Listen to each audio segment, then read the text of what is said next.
Now I think we can go live. Yeah. Before you start, I want to introduce to you Dr. Atiyah. Dr. Atiyah Ata is a lecturer in Saud University. Is it right? Yes, I'm sorry. He is, English language lecturer in the common first year at King Saud University. He is Yes, not located in right. Egypt, and recently he is working in KSA. Riyadh, Saudi Arabia. Yes. Okay, Assalamu alaikum, ladies and gentlemen. I hope you can, or inshallah, you enjoy this short session. I'm not going to exceed 1 hour, maybe a little bit more. It's mainly for English teachers, but some points can be related to other teachers. As Ms. Summer has just introduced me, I'm Dr. Ertiqaa Ata, English language lecturer in the common first year program at King Saud University. I have a teaching experience of about 35 years till now. I have passed so many situations in teaching, dealing with colleagues, dealing with students. I hope we can all benefit from each other. If you have any questions, step by step, I'll ask. If there are any questions, please write to me in the chat box. By the way, I think there is a link on the Facebook for those who are not interested in joining us here, and also on the YouTube. So, Ms. Summer, would you please add the links to the Facebook and YouTube on the chat box, and by the end of the session, we will add the link. 2 links, in fact, one for the feedback, and the second one is for certificates. And you have to fill in the information you would like to appear on the certificate that will be sent to you by Ms. Summer, inshallah. Bismillah ar-Rahman ar-Rahim. Today it's teaching before and after SILTA. And let's move to the first slide here. Today we are going to discuss 4 points. SILTA stands for teaching before SILTA and teaching after SILTA, and the last point is steps to follow. SILTA, SILTA stands for Certificate of Teaching English to Adults. It's by Cambridge University. You can take it in many different places all over the world, and it's something good, but unfortunately, if you want to work as an English teacher, according to a British firm, you need at least SILTA, which is the minimum requirements to be an English teacher. And for those even native speakers, the British themselves who finish the SILTA course do not teach in schools, but they teach in language centers. But in the Arab countries, if you work for the British Council, for example, the minimum requirement is having SILTA and then 2 years experience after SILTA. If you have DELTA, which is Diploma of Teaching English, it's an advantage. The course is for 1 month. It's an intensive course. There are 4 assignments.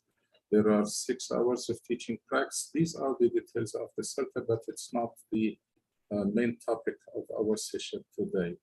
Let's move to the second slide, which is before SILTA. How do you feel about yourself before SILTA? Let's discuss some points here. I'll give you 2 minutes. Have a look at the slide and tell me. I'd like to listen to your feedback. Okay. What's implemented in your teaching from these points, or if you apply something different from these points. You have 2 minutes from now. I don't like dividing in groups because sometimes we have technical problems. So please have a look at these points and think about yourself as a teacher. What happens in your class from these points? What opposite things do you do? Do you apply these things as they are indicated here, or you do something opposite? 2 minutes from now, and then we will listen to your feedback. Go ahead.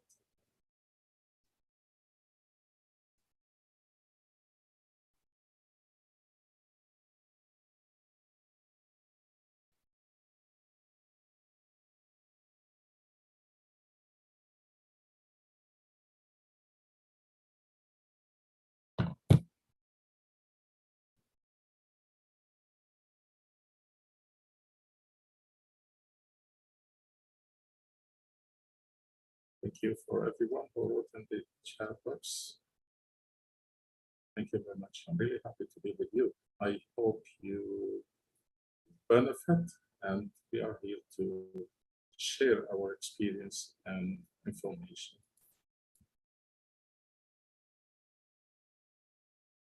One minute left.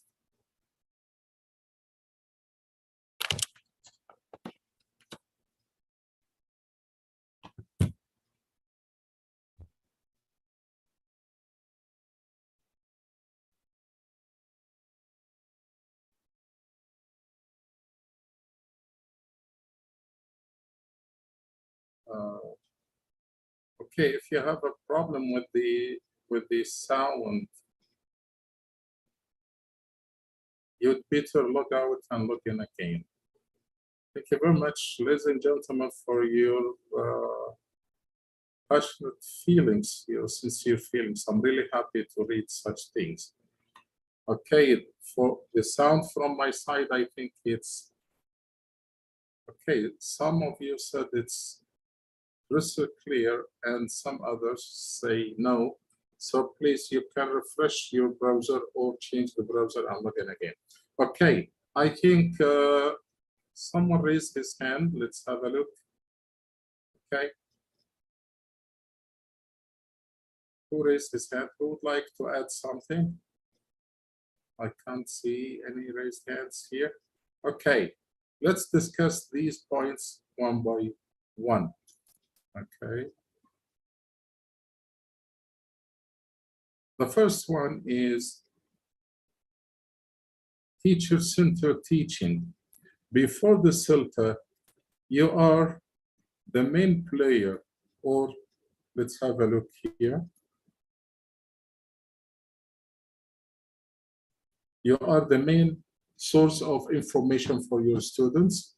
Students receive the information only from you, okay?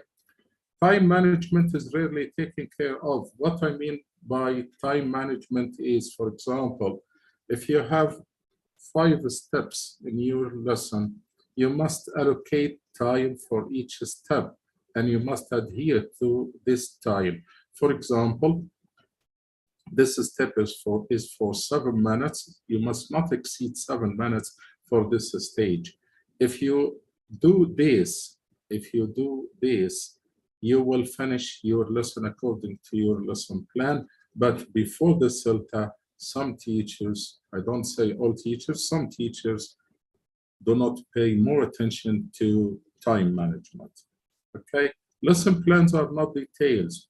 What I mean by lesson plans is, for example, from the 7th minute to the 12th minute, for example, I'll do this, the rationale is, and I'll explain these later. Language analysis is not considered. This is mainly for English teachers, and I'll explain it how. Anticipated problems. What problems do you think might happen in your lesson, and what will you do? You must be ready for those problems. And self-evaluation. How do you evaluate yourself as a teacher after finishing your class? And resources are not included, and I'll talk later about resources.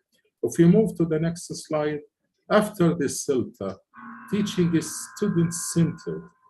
They are the main players, and you are a facilitator. And I'm sorry to say this, but your main role is to facilitate the learning process to your students in the class.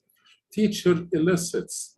You elicit information from your students. You ask them about what they have in their minds. Okay? Students work in pairs and groups. If we remember, before this filter, you are the main player. All the students are listening to you, waiting for the information, waiting for details and explanation. But after the filter, students work in pairs and in groups. The last point is CCQs are used. For example, you ask your students, why do you ask them to check that they understand your instructions and your instructions are clear for them? For example, will you read? They say yes. Will you write? Yes. Will you listen? No. Will you speak? Yes. Okay. Will you read about football? No. Will you read about restaurants? Yes. These are CCQs. You ask all of your students, or in groups or in pairs, you check one or two students, okay, to ask. These are CCQs, okay, or check concept questions to make sure that all your students are aware of what they are supposed to do in your class. Any questions till now? Any questions? Okay, let's move to the next slide.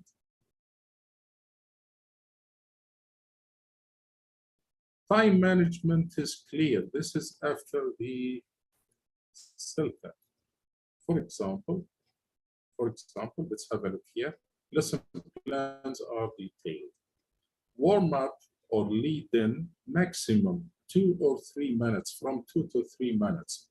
What do you do in the warm up? What do you do in the lead in stage? Okay, you inform your students about the objectives of your lesson, what you are going to talk about, okay? And in the rationale, we write that it's from teacher to students or learners, or from students to the teacher. This is the rationale, who is going to lead the process and this warm-up stage. For example, you can have some photos and you elicit information from your students about the photos. What can you see? Do you think this is in the past? Do you think it's happening now? For example, and you allow the majority of students to speak, but before this, you give them 1 minute to think about the photos they can see or the video in front of them, and then you elicit. By doing this, you introduce your topic, and then you follow this stage. You teach them, you explain to them, but not everything you elicit. Then you give them the chance to practice, and then a chance to test or make sure they understand, and again, CCQs. Here, for example, these are the steps. Teaching, you explain, and at the same time you elicit, okay? And I'll explain later how. This is what I mean when you write in each stage. For example, for 5 minutes, sorry, for 5 minutes, what are you going? I'm going to explain, for example, the present simple tense, and I'll explain later how to explain it. Next stage, for 6 minutes, for example, students will deal with exercise 5 on page 50, for example, to make sure that they understand the present simple tense. And when they practice, make sure you give an example. If there are 6 or 7 sentences, you give the first one as an example, and then you ask them to deal with the rest of these sentences. If you feel that it's not clear for them, you can give another example, okay? And I'll tell you about a simple trick which can help you save your time. For example, if the exercise is out of 7 or 8 sentences, you give the first one as an example. You ask your students to deal with numbers 2 through 5, for example, to be answered during the class. And then you still have 6, 7, and 8. If you feel that time is running out, okay, or you ran out of time, simply you can tell them 6, 7, and 8, homework in the book will be checked tomorrow. And also, you can ask them to work in pairs or in groups and then check with each other and give you the answers. You write all these in details, okay, in your lesson plan. For 5 minutes, I'll do this.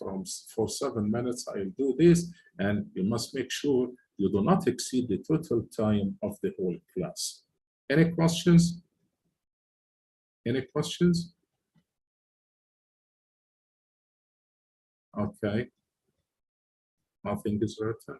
Okay, this means we move to the next slide. Language analysis, and this is very, very important. And what do you need in language analysis for? If you are teaching vocabulary or grammar, you need language analysis, and this is written on a separate paper, okay, or on a separate page, not on the lesson plan, okay? What's included in the language analysis? MFP, which means meaning, form, and pronunciation. These 3 points are very, very important if you are teaching a grammar lesson or a lesson based on grammar or vocabulary. Again, vocabulary or grammar, you need these 3 points. MFP, which means meaning, form, and pronunciation. I'll explain this. And you need timelines. For example, if you are talking about present simple, you must draw the timeline on the board and show students, is it happening now? Is it happening tomorrow? Did it happen yesterday? Did it finish? Okay. Do you know exactly when it happened? This is what I mean by timelines, and you must draw it on the board, especially if you are teaching grammar. I'll have a look at these 2 examples. You have 2 minutes. Now imagine you are in class. You have these 2 examples. How can you explain these 2 examples from your own point of view to your students in the class? And I'll be happy to listen to participants who are ready. And remember, ladies and gentlemen, we are here to share our experience. 2 minutes from now, you have 2 examples. Okay, how can you teach these 2 examples to your students in the class? 2 minutes, and we will be happy to listen to your feedback. Kindly raise your hand if you volunteer to give us your feedback. Go ahead. And by the way, will you read? Will you write? Remember, these are CCQs that you automatically do in your class. Will you read? Yes. Will you write? Yes. Work with your friend or your partner. So, will you listen and speak? Yes. Will you discuss future simple? No. Will you discuss present simple? Yes. Will you discuss present simple negative? No. Present simple affirmative. Okay, these are CCQs to make sure that your students are completely aware of what you are talking about. Okay, you have about 1.5 minutes, and then we will listen to your feedback. How can you teach these 2 examples in your class? Ms. Summer, if you hear me, can everyone unmute himself if he is interested? I can hear you, doctor. Yes, I can hear you. Okay, okay.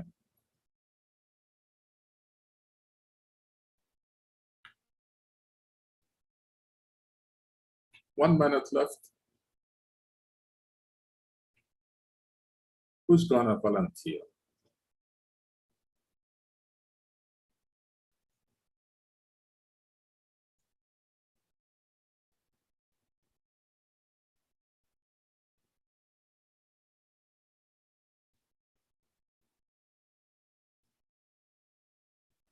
Doctor, would you like me to allow them to speak?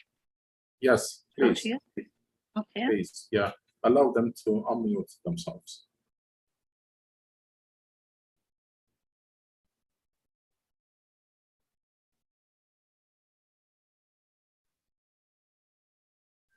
Okay, done, doctor.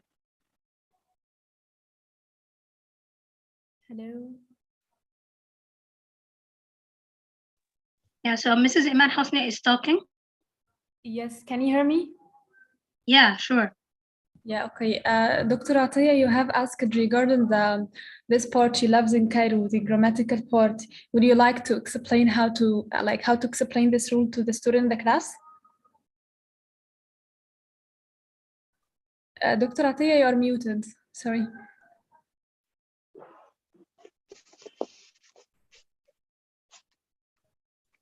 Okay, yes, can you hear me now? Yes, yes. Okay, go ahead. Okay, regarding this part, if I'm going to explain grammar, I'm not going to like just only to explain the rule, that's it. But first we can draw a situation like from the conversation we are doing together, I'm going to explain this part. So maybe we can talk about what they do every day, like their daily routine, for example. So this will give us to the present simple, because we are talking about something we do every day, or how to spend your weekend, or what do you do in the summer. So we are discussing some habits or some daily routine or some facts about themselves. This will give us to the present simple. Also regarding the facts, where they live, who they are, what they do. So from this part, but after we finish the discussion, I'm going to ask, do you know why we say she lives in Cairo, not she's living, or why we say she drinks coffee in the morning, not why she's drinking coffee in the morning. And then I will try to listen the answer from them, and then we make sure about the rule. We say that we use it, we give them the form, we give more examples, we give some exercise, and that's it. Okay, what about the form? What are you going to tell your students about the form? The form? The Yes, form the for the form. tense? Yes, for the sentence here in front of them. Yes, for the sentence, actually, we have made a lot of sentences together. So we are going to listen the form from the examples we have. We have subjects, we have verbs, like this. Okay, thank you. Okay, another volunteer? Another volunteer? If you are interested in giving us feedback. Thank you so much, Mrs. Iman. I think Mr. Ismail, he wants to speak. Mr. Ismail wants to speak, I think, because he unmuted himself. Okay, Mr. Ismail, go ahead. Okay, thank you very much, Doctor and the madam. I really very pleasure and very overwhelmed actually to be part of this great lecture over here this evening.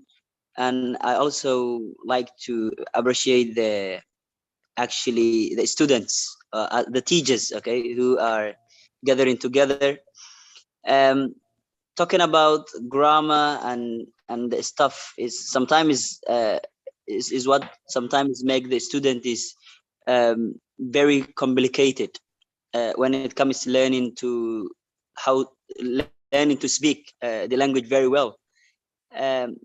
The question is that here we have actually that we have the present symbol, especially the form. Actually, it could be explained to different things. So where do we start fast? Do we start the grammar, or we start building or helping them try to speak the language fast? Which one comes fast? It depends on the lesson you're teaching. It depends on your objectives of the lesson. What are your objectives from teaching that lesson? And you do not concentrate on one skill and neglect other skills. You know, all skills are integrated, but in some lessons, this lesson is mainly based on grammar. This lesson is mainly based on reading. Okay. Another lesson is based on vocabulary. So you cannot concentrate on one skill only or on one part only. Okay? Okay, thank you. You're welcome. Okay, to save our time, let me explain something. Again, you need to explain 3 things to your students if you are teaching a grammar lesson or a vocabulary lesson. These 3 things are meaning, form, and pronunciation. You can start, you can start with form first, then you can move to the meaning and then pronunciation. Okay, let me do something here. She lives in Cairo. You analyze the sentence on the board in front of your students. She is a subject. Is it a noun or a pronoun? So you write subject, 3rd person singular, okay, female. You must write these and you elicit. She is a subject. Is it a verb? No, it's the subject of the sentence, okay. Is it a noun or a pronoun? It's a pronoun, okay. Is it for male or female? They tell you this is for female, okay, good. Now, let's move to the verb. Lives. Lives. This is a verb, okay. Is it a main verb or a helping verb?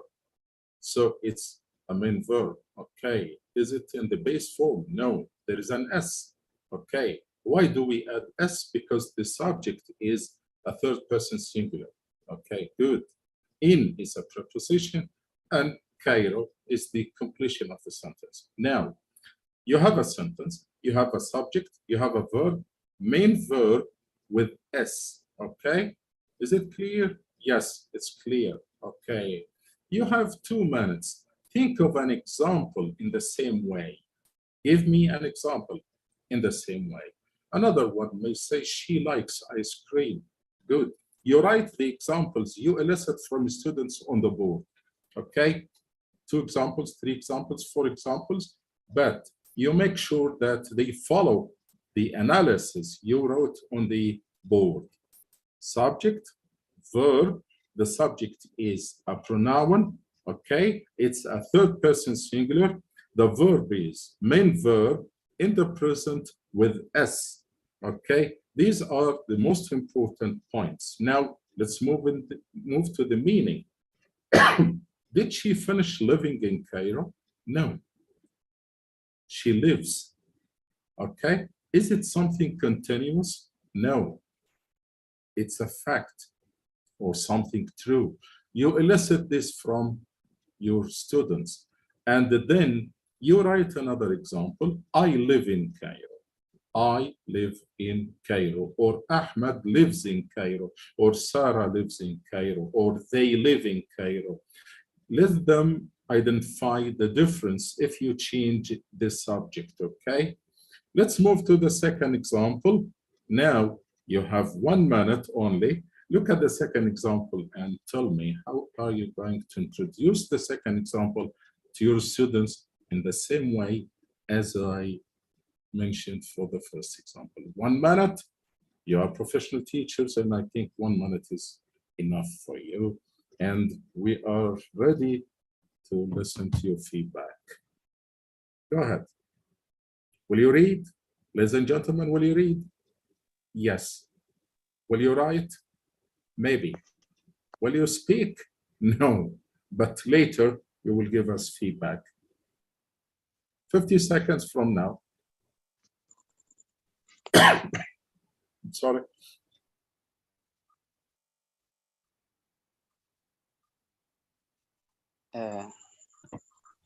If you...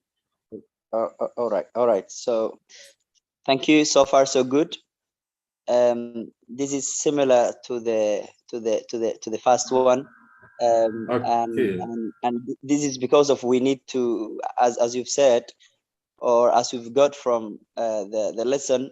So first, what we need is just the form, and this is like Mona sometimes drinks coffee, and then we move to the meaning. That Mona. No. Please explain the form first. Okay, the form is just the subject. Okay, all right. Subject. Yes, I'm listening.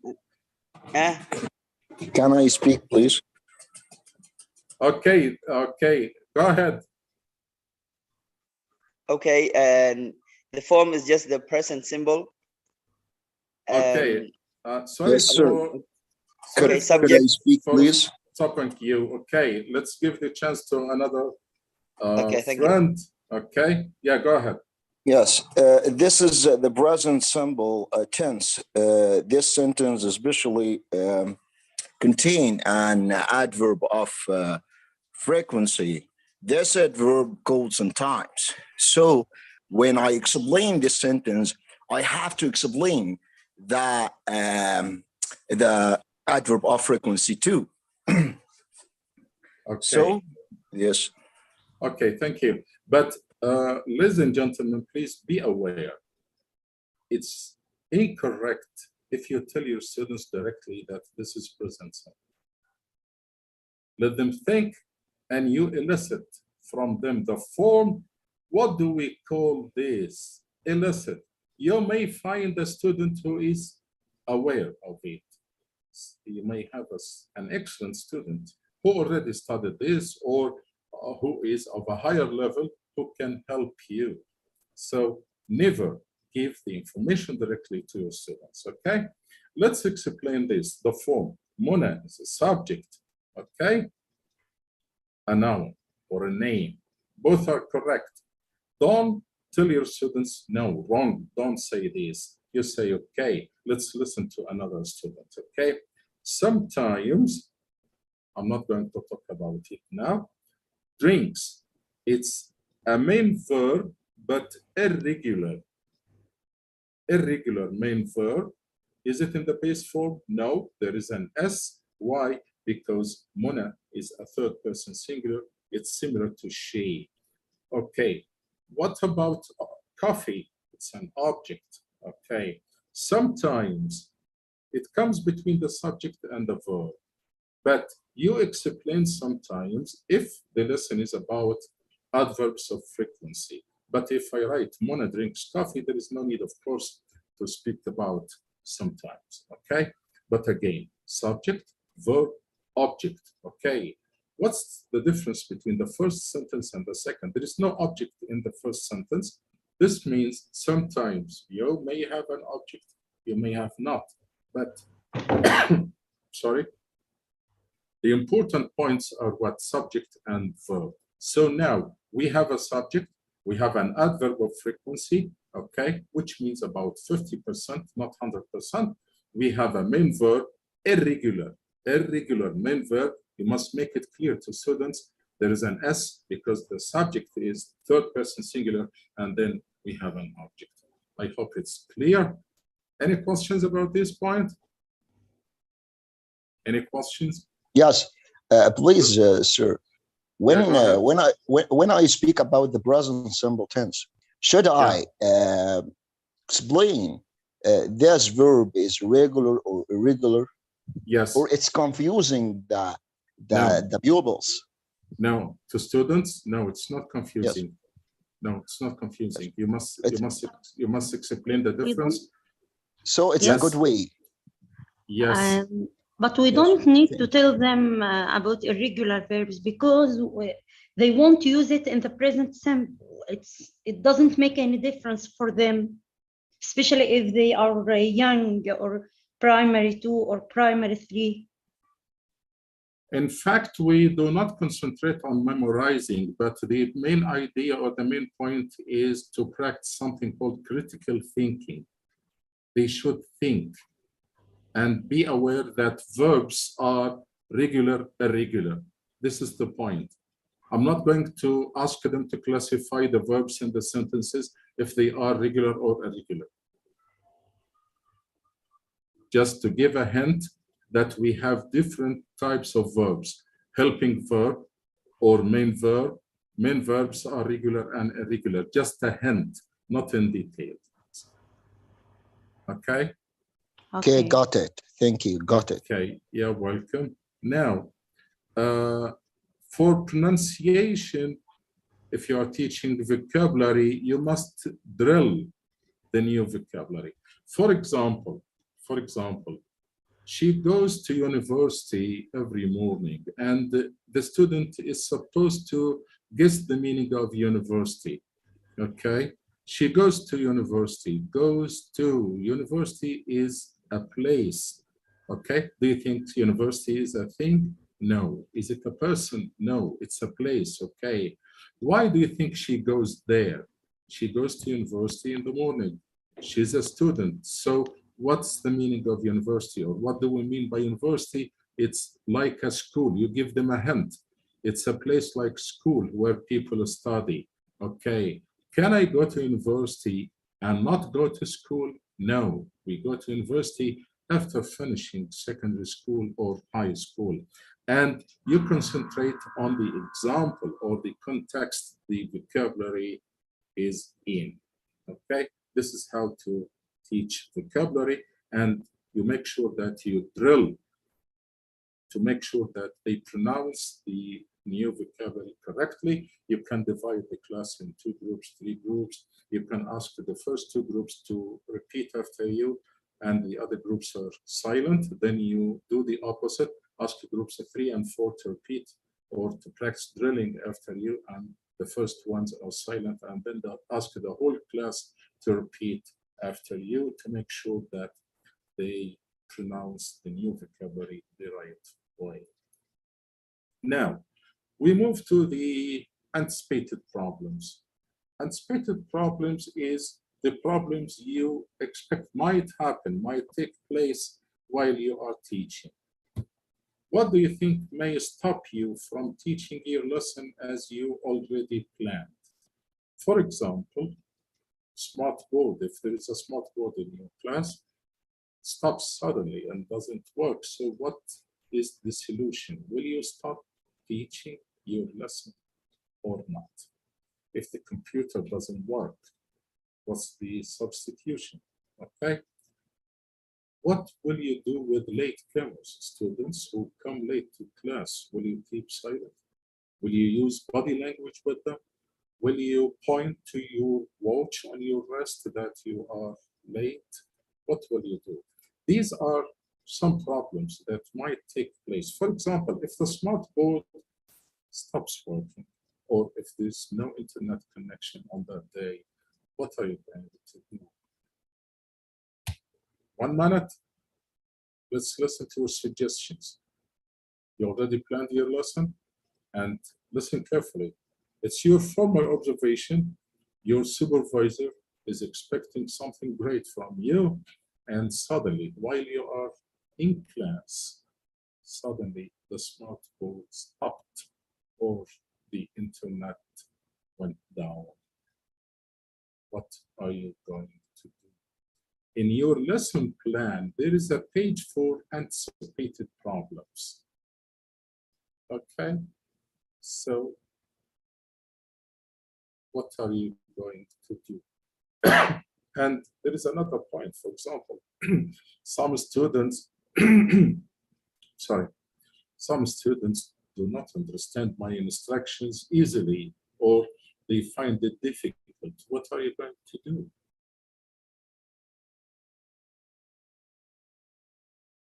"30 seconds. Let's listen to your suggestions. Repeat my instruction again.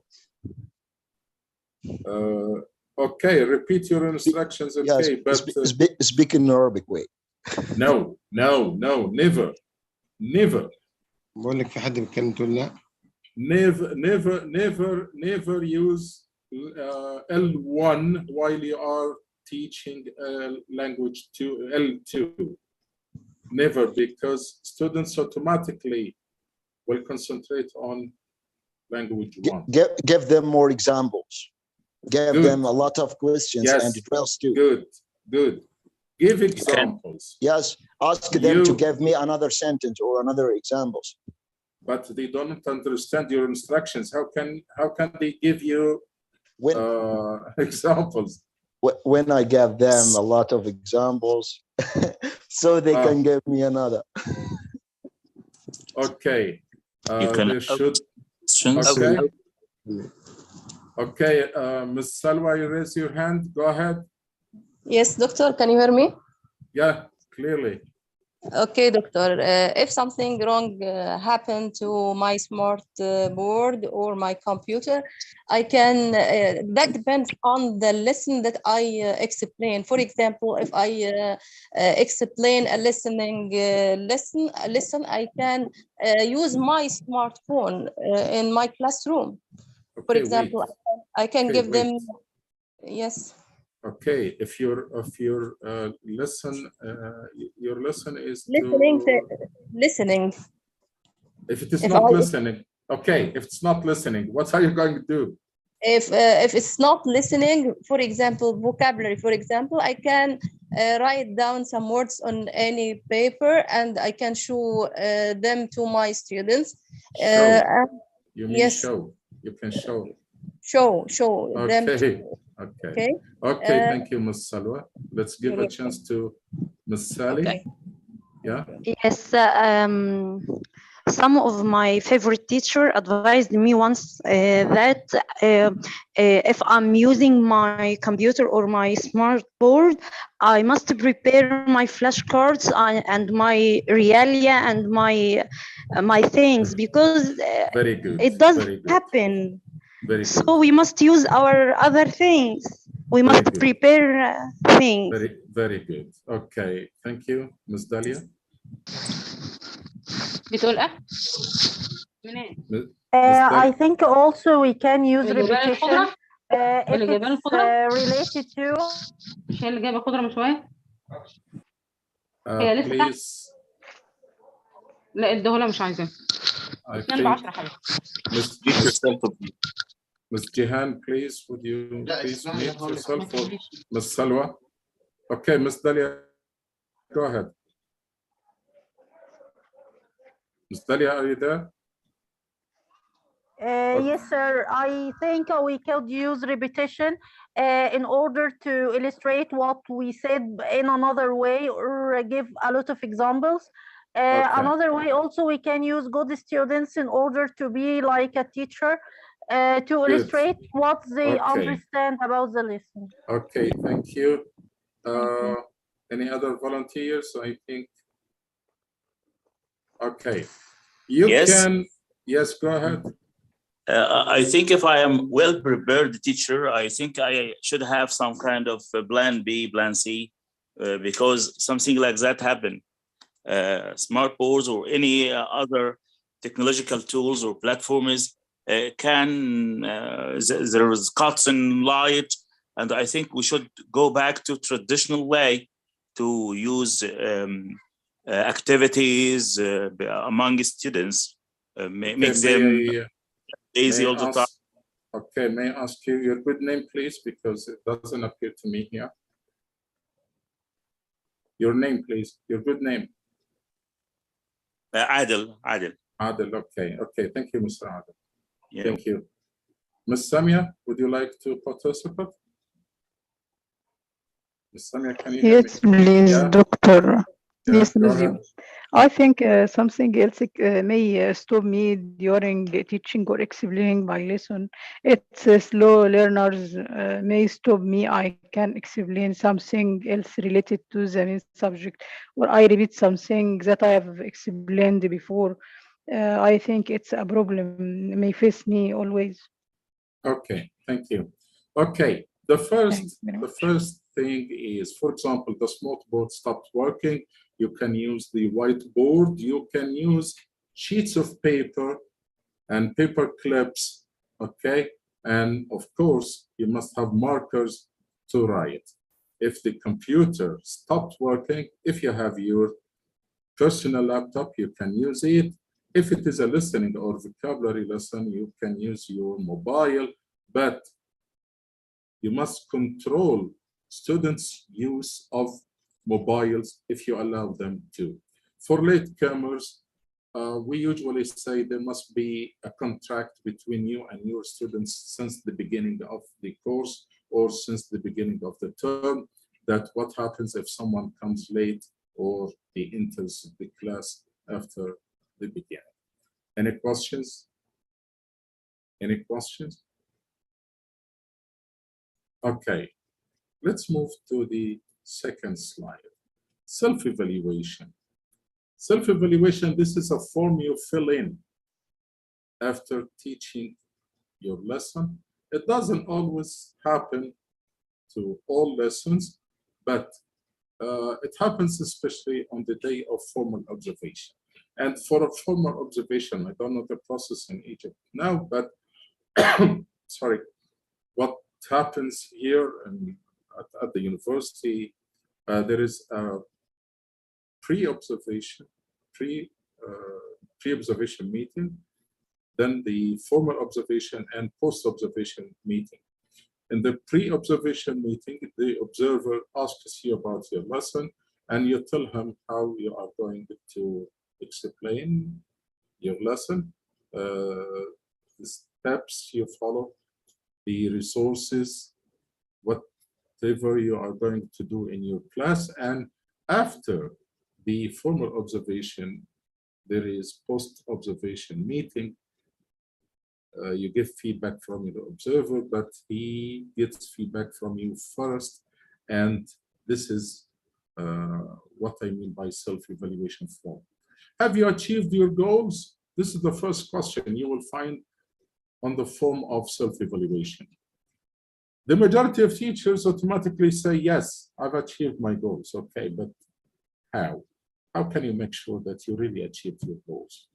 You must give an evidence. For example, my students were able to answer all the exercises that were related to the lesson.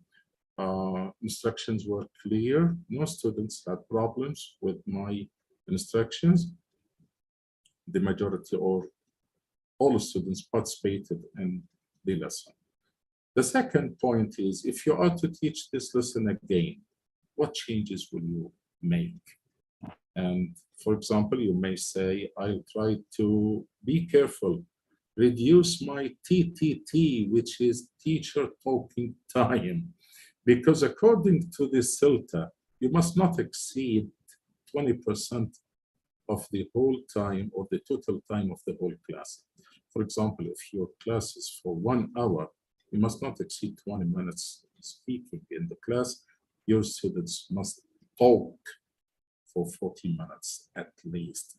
This is TTT or teacher talking time. So you may say, I'll prepare more realia, I'll prepare more flashcards, for example. I'll allow my students more time to practice conversations, okay? I'll reform groups. So you must suggest something. So have you achieved your goals? Yes. How? How can you make sure that you really achieved your goals? And if you are to teach this lesson again, what changes will you make? Okay. And any questions? Any questions? Okay. The next slide is, what will you do if your supervisor gave you feedback you are not happy with?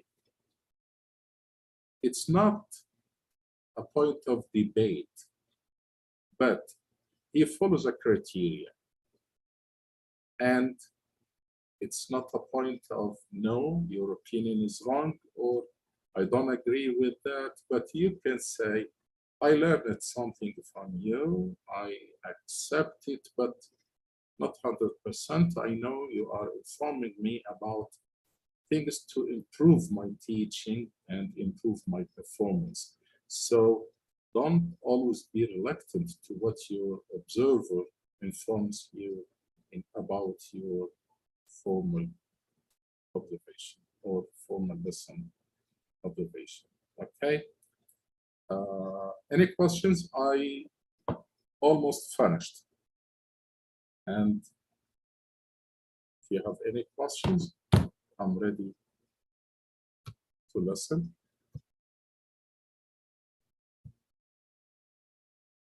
Thank you for your effort, Prof.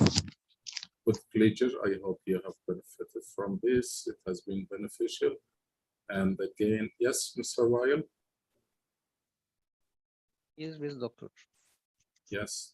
Can we have the meeting recorded or the recorded of the meeting? As I missed the first piece of the meeting. Okay, I think Ms. Summer, can you answer this question on behalf of me? Ms. Summer? You're welcome. If you have any questions, you can write to Mrs. Summer, and she can forward. Could I Yes, ask you a question? Go ahead. It's a correct way to use my phone while I'm teaching. I didn't say it's a wrong way, but it must be controlled. I use it. So, I use it when I teach. It's not a matter. You can use it. If you don't talk to your friends, you can use it. Okay, but how do you guarantee that one or two of your students are not on the YouTube or Facebook? Yes, this is my question. The pupils think that I am not a good teacher to use my phone while I'm teaching. It's not a must. It's not a must to use your phone, but it's sometimes it's a good solution. It's a good solution if some technical problems take place in the class. But so the pupils said that. Some schools prevent this. I think if you have good rapport with your students and they are fully aware that you are doing something for them, they will not move to Facebook or chat, and you will notice that. And even if something like this happens, you can speak to that student in a friendly way and speak to him personally. You can go directly to him and tell him this is not accepted now in class. And also, you can sometimes allow your students 5 minutes by the end of the class, give them free time, 3 minutes for free, but you must insist that they must use English language. They can chat with each other, they can write to each other. You allow them to use their mobiles. By that way, I think they will not try to play with mobiles, chat while you are teaching your lesson, unless they feel bored, and you cannot this easily. If a student is not participating, if he looks away from the class, his body is in the class, but his mind is far away, you cannot that easily. Sorry. But I didn't say that it's a must or something wrong. Okay, can I say something? Could Go you ahead. please go to the link I put in the chat box on Facebook and add your comment about the workshop, please? Are you here, doctor? I think. Okay. Yeah, so I'm talking to the audience. Please go to the chat box. You will find the link. Please go there and add a comment about this lecture. Okay. I will. Mr. Maitham, you raise your hand. Would you like to say something? Yes, sir. I'd like to express my profound of gratitude for you about this valuable and meaningful information. Thank you very much. So I have a simple question that as we are teacher, and what we can do that the student doesn't listen to our instruction or our duty that we are raised to them. How we can treat this issue? But Maitham, we are not going to answer you before you say, where are you from? I'm from Iraq. Yeah. You're welcome. Okay, you're welcome. Pleasure mine. Pleasure mine. Okay, you can do. I myself do something in such a situation. If a student is busy with something else, okay, I ask him to tell me about the part I was talking about, because his friend was not listening. Yes. The first time he doesn't answer, I ask him to concentrate and tell him that I'll ask him again to help his friend understand. but in a funny way. I try to make it in a funny way and give him the feeling that everyone must participate, everyone must concentrate. I do not shout at him. I do not say you are doing something wrong unless it's repeated. Yes, Ms. Sarah? Doctor, can you please give me advice about dyslexia or dyslexic students? Okay. In fact, you must be aware of something called learning styles. The learning style they prefer, if they are auditory, prefer listening. If they prefer tactile, which is working with their hands, you have to identify first the preferred learning style for them. What do they like more? And you have to prepare your lessons based on the learning style they prefer. For example, they don't like reading, but they like watching videos, for example. Okay? So you use videos, you repeat the videos as many times as they like. You help them. You do not concentrate on accuracy. You concentrate on fluency. You encourage them to speak, to participate, and never concentrate on the mistakes they make. Okay. Okay, sometimes they feel disappointed from the others. You must warn the others. Is it a mixed class or the whole group is the same? Yes, mixed class. No, you must inform the others that they are doing something wrong, and you are a whole group, and the whole group must work. You can do one thing. Choose a student who doesn't have that problem and ask him to sit next to another one to help him, and tell him that you are helping your teacher first and you are helping your colleague in the class secondly, and you are doing something great. Encourage the person who doesn't have this problem to help the others, and remind him that he is helping you firstly. Give him a role to be completed in the class, and if they do this, you will avoid any kind of problems towards the others. Is it more beneficial, doctor, to separate them? Would you please repeat your question? I didn't hear clearly. Okay. Is it more beneficial to separate them away from? Okay. Would you please write to me on the chat, because I can't hear you clearly. She says, can we separate the students if they are dyslexia?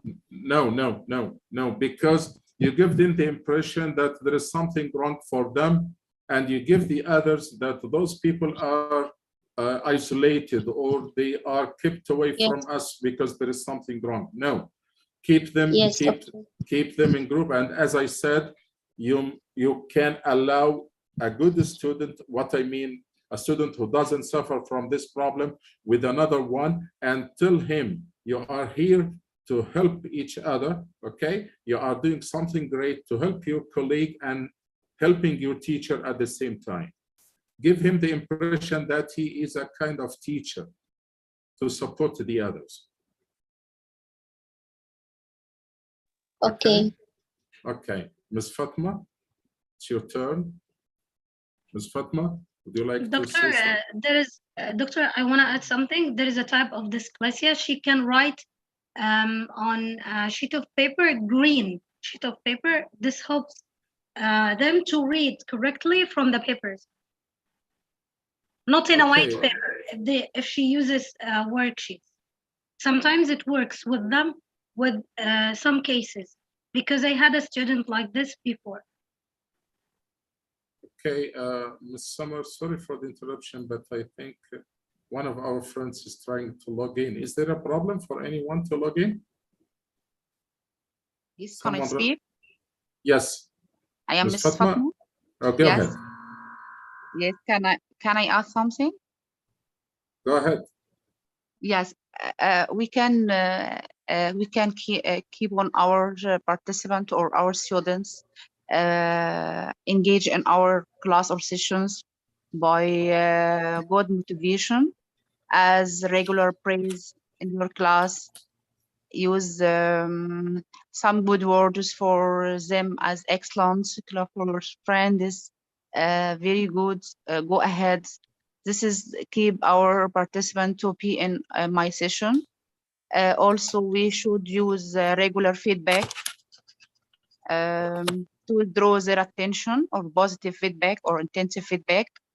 Moreover, we can use also many different or various strategies as brainstorming, role play, work, group works or peer work.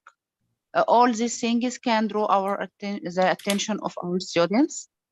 Moreover, we can use more activities and games. This is what we this is what we called ERCF, means attention, confidence, satisfaction. This thing can be a benefit or make your session fruitful or benefit for your students. Okay, thank you very much. I'd like to add something. If you prepared your lesson well, you won't have problems with your students. What I mean is, when do students make problems? For example, if they are noisy, if there is nothing to be done, they will be busy doing something else. So if you plan your lesson well according to the time you have, okay, they will be busy doing something. I don't think they will be disturbing you or disturbing the others. Another point is, in the last 5 minutes of your class, you can make it as a fun. And also, you can have some activities, free activities, or, for example, if you are teaching vocabulary, you can write on the board, for example, you want them to guess the spelling of some words you already discussed in your lesson. For example, if I want them, if it is primary and I want them to guess the word school, for example, okay, it's 6 letters. So you write 6 dashes on the board, okay? It's a simple game, but it's a game, okay? You can ask them, it's 6 letters. They ask you a question, is there an A? It's a simple question. Is there an A? No. Is there a B? No. Is there a C? Yes. If you answer yes, okay, they can ask you, is it the first? No. It's the second? No. In this way, they practice asking questions, they practice speaking, okay? You can do something better. Give the word to one of the good students, especially naughty ones, those who are always moving or active or want to move, okay? Give him the word and let him play the role of a teacher. His colleagues ask him, okay, is it 6 letters? No. 4 letters? Yes. Is there a B? And so on, okay? Or you can write a word on the board and ask one of the students to sit in the front of the class with his back is to the board. He doesn't have an idea about the word you wrote. And in this time, he asks his colleagues, is it 6 letters? No. 5 letters? They say no. 7 letters? Yes. And he keeps asking till he guesses the word. You can do this in 5 minutes, in 6 minutes, but no more than 5 or 6 minutes because you have a lesson to cover, okay? Also, You can use Kahoot. Yes, and the energizers. You can stand up, raise your hand, clap your hands, and so on. You can do so many activities for free. It's called the free activity. Okay. Yes. You can revise what you already explained in the lesson, or you can play that game with them. Also, doctor, also choosing the right and the suitable activities for the students. Sometimes the activities are more difficult than their level, or they are not interesting for them. So choosing the right activity is so important for keeping the students' attention. Okay, it's your role to choose the right activity and the right level for your students. You know your students. No one knows your students better than you. So you are the one who decides, is this activity suitable for them or not? Is it of higher level or not? Okay, sometimes the same exercise I have just talked about, 6 letters, okay? For a higher level, you ask them about a part of a speech. Is it a noun? Is it an adjective? Is it an adverb? Okay, and so on. So you can make it of higher level. Okay, is it countable, uncountable, and so on. It's you who decides if it is of the same level of your students.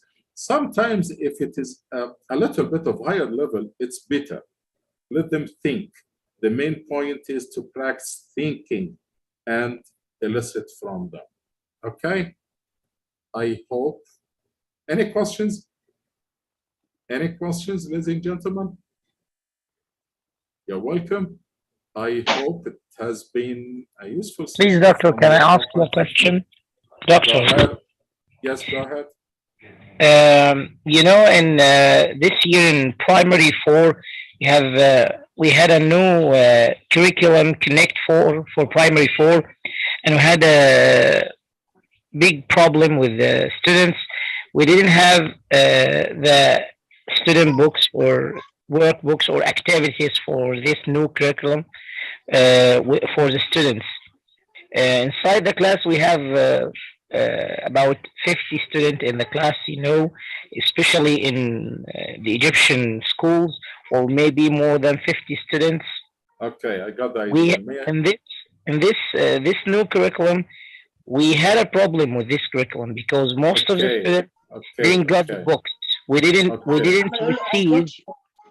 Okay, may I ask you about your name, please, because Hussein, Mr. Hussein. Okay, where do you live in Egypt? Where are you teaching? In Egypt. I know. Which governorate? Cairo governorate. Okay, Ministry of Education or Azhar? No, in Ministry of Education, sir. Okay. Can we say that this is one of the problems that you have to deal with? Your students don't have books. Yes, I know. You are the only one. You are the only one who has a book. What are you going to do? How can you explain this lesson to your students? Even me as a teacher, we didn't have the data. We search for the data on the internet. We find the data lately. After it. The e-book. We have the e-book for primary 4 since that's what I'm talking about. That's what I'm talking about. We found the electronic book, but I asked the students and their parents to print the book, but they didn't. We had this big problem, and I tried to motivate the students. I tried to ask them to make the activities in this curriculum. We have a lot of lessons that has a lot of activities. For example, the digestive system. Yes. May I answer your question? Okay. I'm sorry for disturbing. No, it's okay. No, it's okay. But to be fair, I didn't allow everyone to take so much time. Okay. Do you have a mobile in your class? Yes, I have my mobile phone, yes. Do your students have mobiles in class? Not some of them, not all of them. I think all of them, everyone has a mobile. Is that right? No, not all of them, some of them. Okay, the majority. Yes, about half of the class. But most some good parents point. don't allow. Some Okay. parents don't allow their son to take their Good mobile point. with them. Okay. Let me say something. You have 50 students in class. You don't have books. 25 of them have their mobile phones, and you have your mobile phone. Is that right? Yes. Okay. You can do the following.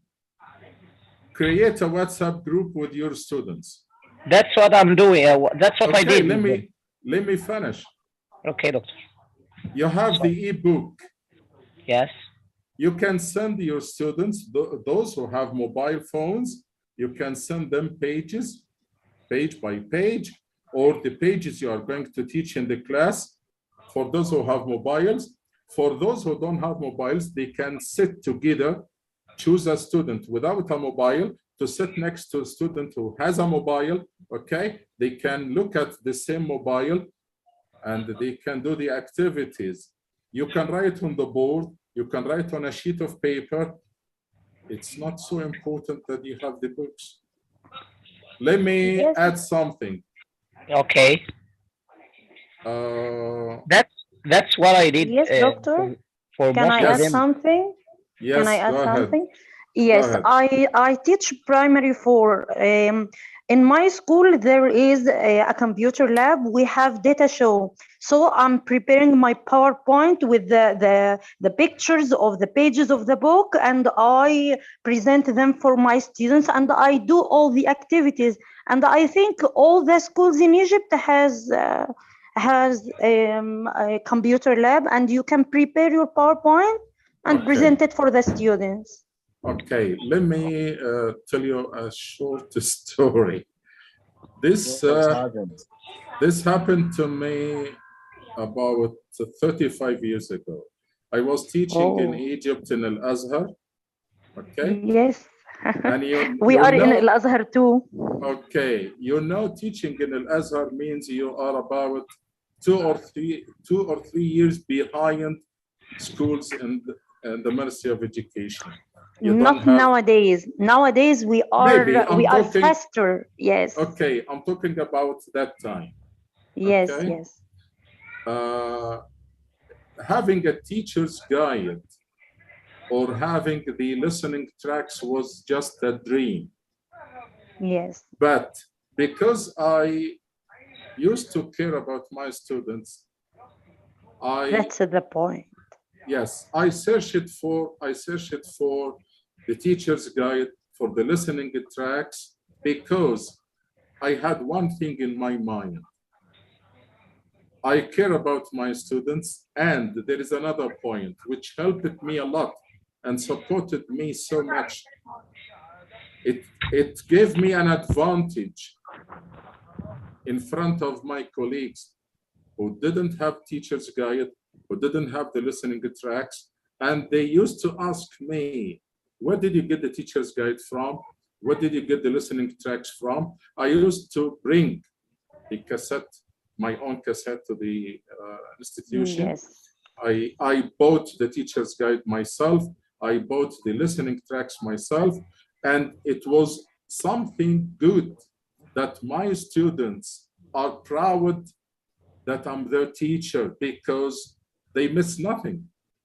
They feel that I'm doing something for them to support them. Yes, you did your best.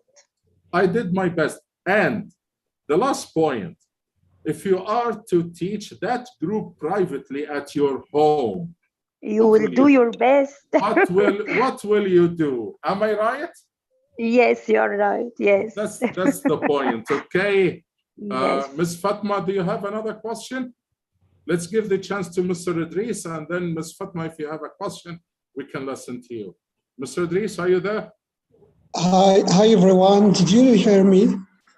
Yes, we can hear you, but I think you better turn down your volume, please. Thank you. A little bit down. Yeah, thank you so much. First of all, I would like to thank you for presenting this for this presentation. I have a question as a student. I'm not a teacher.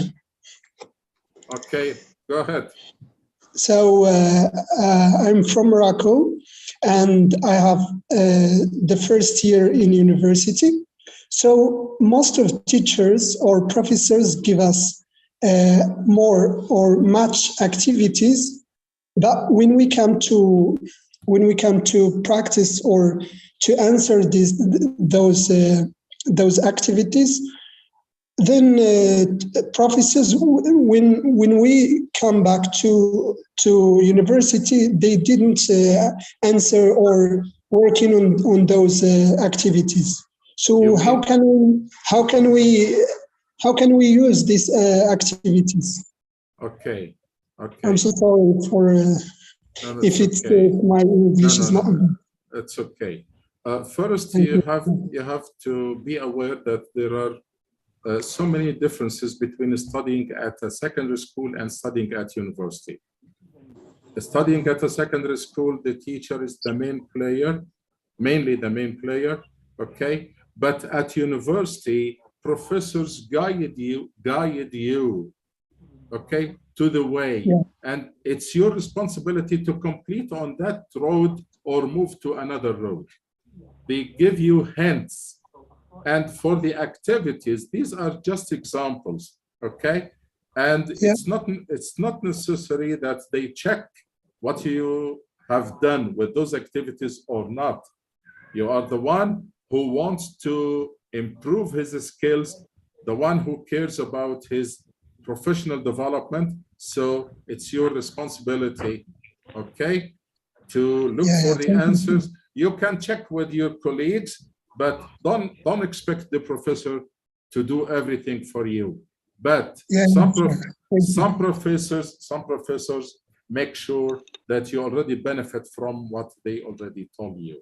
I hope I have answered the question. Ms. Fatma, do you have a question? Sorry for bothering you, doctor, but I started the transcription because there is some people from India and they don't understand well all what you said. So I started the transcription, okay? Okay, next time you need someone to translate from Urdu to English and vice versa. Okay. Okay, ladies and gentlemen, Ms. Fatma, do you still have a question or?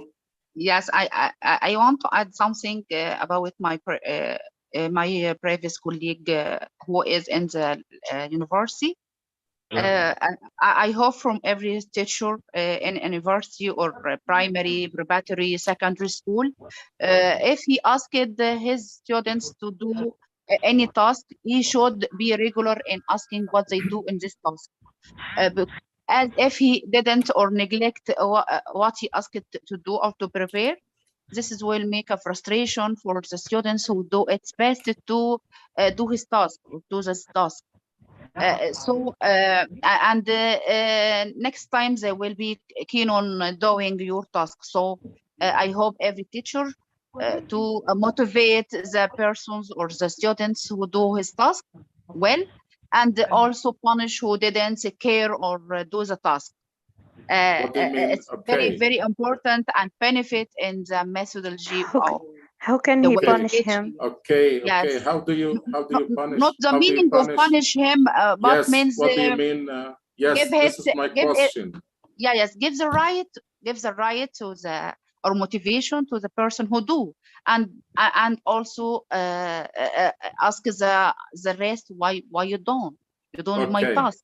Okay, let me not the word punishment. No, as an aspect or concept. No. Okay, let me tell you something. It's something funny about a lady who was a teacher, and she used to punish lazy students. Of course, her female students who are lazy or who don't submit. But I think if we reward.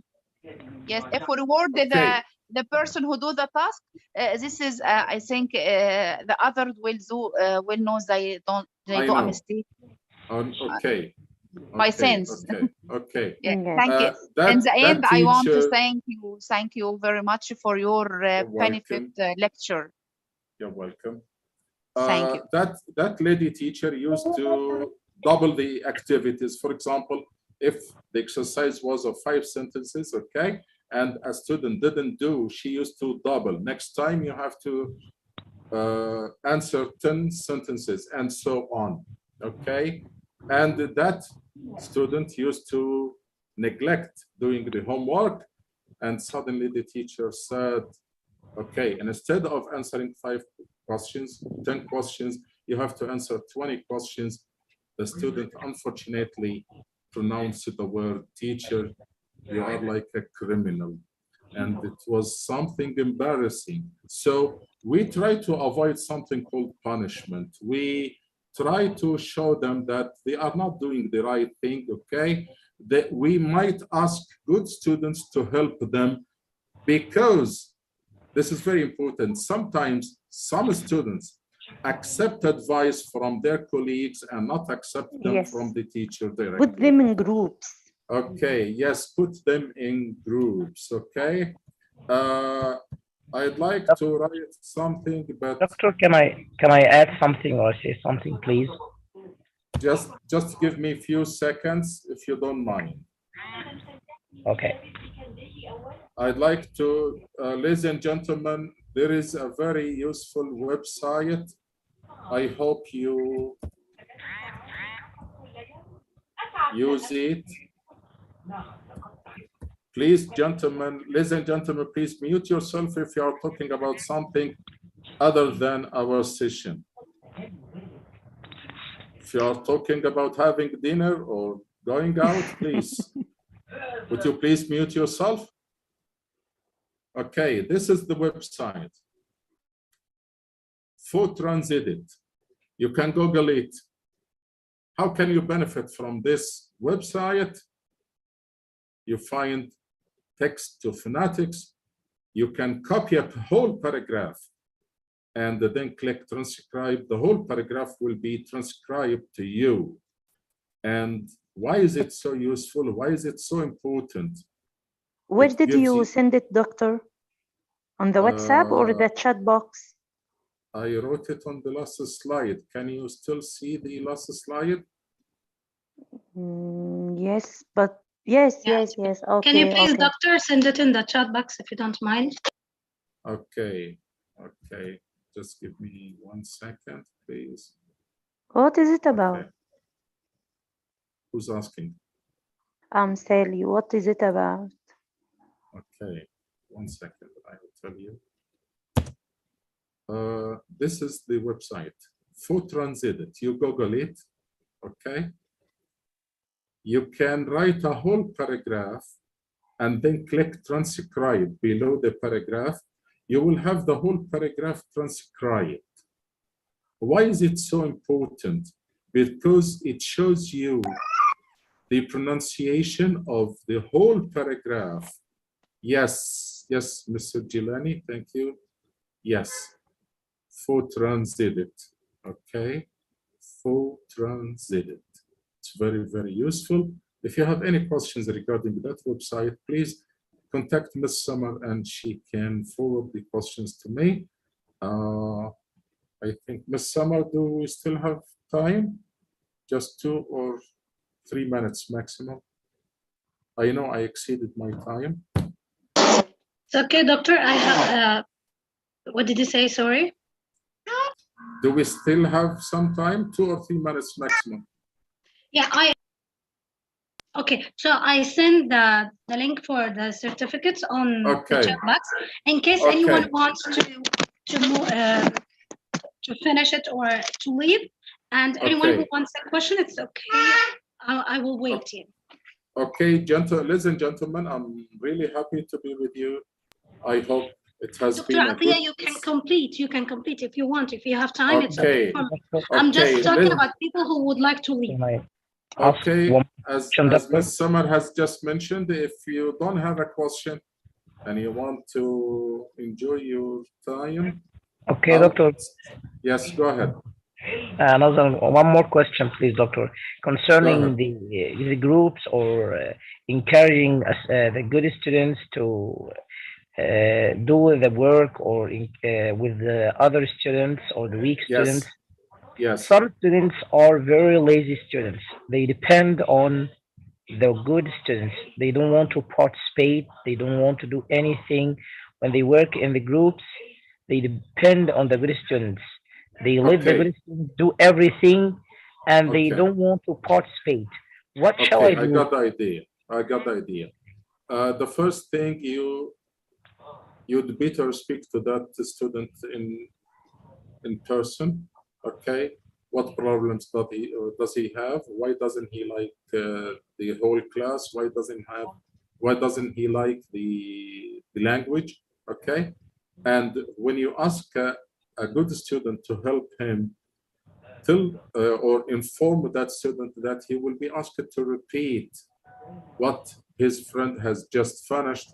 Okay, tell him that there is something he must do. You will never allow him to keep silent or rely completely on his friend. Yes, engage him with you. Yeah, keep him engaged. Keep him engaged. And speaking to him personally is a good way of raising his motivation. Okay, Doctor, thank you. Okay, another question? Mr. Please, this meaning of micro teaching? I'm sorry for interrupting. Yes, it's kind of micro teaching, yes. Kind of micro teaching. Okay. Yes, excuse me. Can I just say something? Yes, go ahead. Thank you very much first. Second, I have a comment about my the brother who was talking about the students who are lazy or they don't want to participate. I feel it's something healthy because if you believe in the students, individual differences and different interests, this could be a logical because sometimes the tasks might be challenging to give them something that they cannot do by any possible means. Another thing, maybe your tasks are not reasonable, they are not achievable, they are not simple, which will not allow all students to be engaged. So make sure that all students are not at the same level. So you cannot give them the same tasks to finish. Even you can do something else. You can engage the students who you feel are low achievers.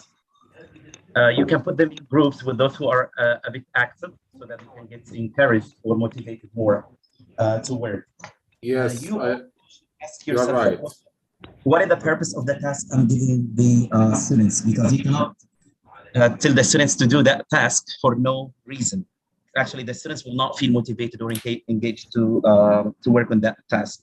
You should give a reason when you assign any task. Of course, you have your objectives from teaching that lesson, from teaching that class, and all the activities. Yeah, exactly. And if you believe in the multiple intelligences theory, everything is going to be easy for you because you might know that a student is not good at that point, but he can do better in another point. Okay. You know what I mean? Can I add something? Yeah, sure. We are aware that there is a big gap between theoretical points and what happens in classrooms. You are right. Yeah. But we try to do our best. Doctor, sometimes the policy of itself, sometimes it's the policy of the school where you work at. You want to finish certain materials, which is not true because okay, you should care about how, not. I definitely agree, but you have to be aware of something. You are the maestro. You are the leader. Yeah, sure. That's it. Okay. Any other questions? Okay. Ladies and gentlemen, thank you very much. If you have any questions, you can write to Ms. Summer and she can forward the questions to me and I'll be happy to answer your questions, reply to any kind of feedback you ask me about. Thank you very much. Best of luck to all of you. I hope you have enjoyed. Thank you, I appreciate it. You're welcome. Thank you. Thank you very much. Goodbye. With pleasure. Thank you. Goodbye. Thank you to all of you. Thank you ladies and very much. gentlemen. Thank You're you, Doctor. welcome. Thank you, You're Dr. Atiyah. welcome. You're welcome. With Thank pleasure. you, Dr. Atiyah. You're welcome. Thank you. Thank you so much. You're welcome. Most Thank you, welcome. Dr. Atiyah, and I'm grateful to you because I know that you are sick and you attended the session and you did more than well. Thank you very much. I give you my word and I cannot fulfill my promise. Thank you, Dr. Atiyah. You're welcome. With pleasure. Okay. Thank you very much, Dr. You're Atiyah. welcome. I appreciate your time, and I hope that you will give us a lot of sessions like that once more. Soon, inshallah. It's Miss Summers' responsibility to arrange such a session. Yeah, Please, Dr. Miss Summer. We'll have a course soon with the Academy. I will share this with you in the Facebook group. Thank you very much. I will give you a reminder that next Friday we will have a session with Dr. Abdulaziz Zuhri. He is from Morocco, and we are waiting for you, inshallah, next Friday. Thank you, Dr. Thank you very Atiyah. much. We appreciate your You're time. welcome. Thank you Thank you very very much to much. all of you. Thank you very much. You're welcome. Assalamu alaikum. Allah. Alaikum assalam wa rahmatullah wa barakatuh. وعليكم السلام ورحمة الله وبركاته. Thank you very much.